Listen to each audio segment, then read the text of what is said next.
ನಮಸ್ಕಾರ. ನಾವು ಕನ್ನಡಿಗರು ಶಾಂತಿ ಪ್ರಿಯರು ಅನ್ನೋದನ್ನು ಮರಿಬಾರ್ದು. ನ್ಯಾಯ ನಮಗೆ ಸಿಗುತ್ತೆ, ಅದನ್ನು ಖಂಡಿತ ಬಿಡೋದು ಬೇಡ. ಆದರೆ ಅದನ್ನು ಯಾವ ದಾರಿಲಿ ಅಚೀವ್ ಮಾಡ್ತೀವಿ ಅನ್ನೋದು ತುಂಬ ಮುಖ್ಯ ಆಗುತ್ತೆ. ಶಾಂತಿಯಿಂದ ಮಾತ್ರ ದೊಡ್ಡ ದೊಡ್ಡ ವಿಷಯಗಳು ಅಚೀವ್ ಆಗಿರೋದು ಲೈಫಲ್ಲಿ. ವೈಲೆನ್ಸಿಂದ ಏನೂ ಉಪಯೋಗ ಇಲ್ಲ. ಈಗ ನಾವು ನಡ್ಕೋತಾ ಇರೋ ರೀತಿ, ನಾವು ಶಾಂತಿ ಪ್ರಿಯರು ಕನ್ನಡಿಗರು ನಮಗೆ ಶೋಭೆ ತರೋದಲ್ಲ ಅಂತ ನನಗನ್ಸುತ್ತೆ. ದಯವಿಟ್ಟು ಯಾರು ಕಾನೂನು ಕೈಗೆ ತಗೋಬಾರ್ದು. ಬೆಂಕಿ ಹಚ್ಚೋದಾಗಲಿ ಅಥವಾ ಯಾರಿಗೋ ಹೊಡೆಯೋದ್ರಿಂದ ಏನೂ ಪ್ರಯೋಜನ ಇಲ್ಲ. ನಾನು ಹೇಳೋದು ಒಂದೇ, ಇವಾಗ ನಾವಿಲ್ಲಿ ಹೊಡಿತೀವಿ ಅಂದರೆ ಅಲ್ಲಿರೋ ಕನ್ನಡಿಗರ ಗತಿ ಏನು, ಅವ್ರನ್ನ ನಾವು ಯೋಚಿಸ್ಬೇಕು. ಯಾಕಂದರೆ ಇದು ಮಧ್ಯದಲ್ಲಿ ಜನಗಳು ಏನು ನಾವು ಸಣ್ಣ ಪುಟ್ಟ ಸ್ಟೆಪ್ಗಳು ಏನು ತಗೋತೀವಿ, ಅದು ದೊಡ್ಡ ರೀತಿ ಸ್ಟೇಟಲ್ಲಿ 2 ಸ್ಟೇಟ್ಗಳ ಮಧ್ಯೆ ದೊಡ್ಡ ಡಿಫ್ರೆನ್ಸ್ ಕ್ರಿಯೇಟ್ ಆಗುತ್ತೆ. ನ್ಯಾಯ ಸಿಗುತ್ತೆ, ಹೋರಾಡೋಣ, ಆದರೆ ಶಾಂತಿಯುತವಾಗಿ ಹೋರಾಡೋಣ. ನಾನೆಲ್ಲರಲ್ಲೂ ಒಂದು ಕೇಳ್ಕೊತೀನಿ, ಫೇಸ್ಬುಕ್ಕಲ್ಲಿ ಸೋಷಿಯಲ್ ಮೀಡಿಯಾಲಿ ಸುಮ್ಮನೆ ಪ್ರಚೋದನಕಾರಿ ಸ್ಟೇಟ್ಮೆಂಟ್ಗಳು ಕೊಡೋದು ಅಥವಾ ನಾವೇನೋ ಮಾಡಿ ಯಾರಿಗೋ ಹೊಡೆದು ವಿಡಿಯೋ ಹಾಕೋದು, ಅವ್ರು ಇದು ಮಾಡೋದು, ಇದರಿಂದ ಏನೂ ಉಪಯೋಗ ಇಲ್ಲ. ಯಾರು ಅಮಾಯಕರು ಕಷ್ಟಪಟ್ಟು ಇಡೀ ಜೀವನ ದುಡಿದು ಒಂದೇನೋ ಬಿಸ್ನೆಸ್ ಮಾಡ್ತಾ ಇರ್ತಾರೆ. ಅವರು ಕನ್ನಡಿಗರಾಗ್ಬೋದು, ತಮಿಳರಾಗ್ಬೋದು, ಯಾರಿಗೂ ಆ ಹಾನಿ ಆಗಬಾರ್ದು ಈ ಇಶ್ಯೂಯಿಂದ. ರೈತರ ಪರವಾಗಿ ಎಲ್ಲರೂ ನಿಲ್ಲಬೇಕು, ಬಟ್ ಶಾಂತಿಯುತವಾಗಿ ನಾವು ಹೋರಾಡೋಣ.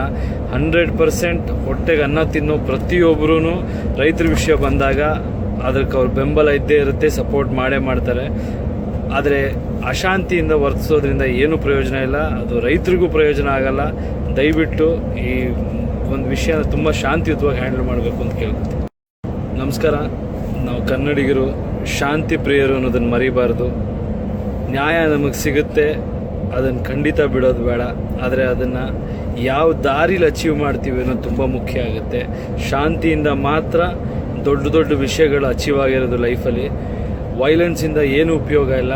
ಈಗ ನಾವು ನಡ್ಕೋತಾ ಇರೋ ರೀತಿ, ನಾವು ಶಾಂತಿ ಪ್ರಿಯರು ಕನ್ನಡಿಗರು ನಮಗೆ ಶೋಭೆ ತರೋದಲ್ಲ ಅಂತ ನನಗನ್ಸುತ್ತೆ.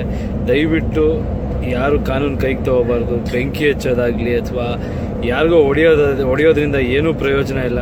ನಾನು ಹೇಳೋದು ಒಂದೇ, ಇವಾಗ ನಾವಿಲ್ಲಿ ಹೊಡಿತೀವಿ ಅಂದರೆ ಅಲ್ಲಿರೋ ಕನ್ನಡಿಗರ ಗತಿ ಏನು, ಅವ್ರನ್ನ ನಾವು ಯೋಚಿಸ್ಬೇಕು. ಯಾಕಂದರೆ ಇದು ಮಧ್ಯದಲ್ಲಿ ಜನಗಳು ಏನು ನಾವು ಸಣ್ಣ ಪುಟ್ಟ ಸ್ಟೆಪ್ಗಳು ಏನು ತಗೋತೀವಿ, ಅದು ದೊಡ್ಡ ರೀತಿ ಸ್ಟೇಟಲ್ಲಿ 2 ಸ್ಟೇಟ್ಗಳ ಮಧ್ಯೆ ದೊಡ್ಡ ಡಿಫ್ರೆನ್ಸ್ ಕ್ರಿಯೇಟ್ ಆಗುತ್ತೆ. ನ್ಯಾಯ ಸಿಗುತ್ತೆ, ಹೋರಾಡೋಣ, ಆದರೆ ಶಾಂತಿಯುತವಾಗಿ ಹೋರಾಡೋಣ. ನಾನೆಲ್ಲರಲ್ಲೂ ಒಂದು ಕೇಳ್ಕೊತೀನಿ, ಫೇಸ್ಬುಕ್ಕಲ್ಲಿ ಸೋಷಿಯಲ್ ಮೀಡಿಯಾಲಿ ಸುಮ್ಮನೆ ಪ್ರಚೋದನಕಾರಿ ಸ್ಟೇಟ್ಮೆಂಟ್ಗಳು ಕೊಡೋದು ಅಥವಾ ನಾವೇನೋ ಮಾಡಿ ಯಾರಿಗೋ ಹೊಡೆದು ವಿಡಿಯೋ ಹಾಕೋದು, ಅವ್ರು ಇದು ಮಾಡೋದು, ಇದರಿಂದ ಏನೂ ಉಪಯೋಗ ಇಲ್ಲ. ಯಾರು ಅಮಾಯಕರು ಕಷ್ಟಪಟ್ಟು ಇಡೀ ಜೀವನ ದುಡಿದು ಒಂದೇನೋ ಬಿಸ್ನೆಸ್ ಮಾಡ್ತಾ ಇರ್ತಾರೆ. ಅವರು ಕನ್ನಡಿಗರಾಗ್ಬೋದು, ತಮಿಳರಾಗ್ಬೋದು, ಯಾರಿಗೂ ಆ ಹಾನಿ ಆಗಬಾರ್ದು ಈ ಇಶ್ಯೂಯಿಂದ. ರೈತರ ಪರವಾಗಿ ಎಲ್ಲರೂ ನಿಲ್ಲಬೇಕು, ಬಟ್ ಶಾಂತಿಯುತವಾಗಿ ನಾವು ಹೋರಾಡೋಣ. 100% ಹೊಟ್ಟೆಗೆ ಅನ್ನ ತಿನ್ನೋ ಪ್ರತಿಯೊಬ್ಬರೂ ರೈತರ ವಿಷಯ ಬಂದಾಗ ಅದಕ್ಕೆ ಅವ್ರ ಬೆಂಬಲ ಇದ್ದೇ ಇರುತ್ತೆ, ಸಪೋರ್ಟ್ ಮಾಡೇ ಮಾಡ್ತಾರೆ. ಆದರೆ ಅಶಾಂತಿಯಿಂದ ವರ್ತಿಸೋದ್ರಿಂದ ಏನೂ ಪ್ರಯೋಜನ ಇಲ್ಲ, ಅದು ರೈತರಿಗೂ ಪ್ರಯೋಜನ ಆಗಲ್ಲ. ದಯವಿಟ್ಟು ಈ ಒಂದು ವಿಷಯ ತುಂಬ ಶಾಂತಿಯುತವಾಗಿ ಹ್ಯಾಂಡಲ್ ಮಾಡಬೇಕು ಅಂತ ಕೇಳ್ಕೊತೀನಿ.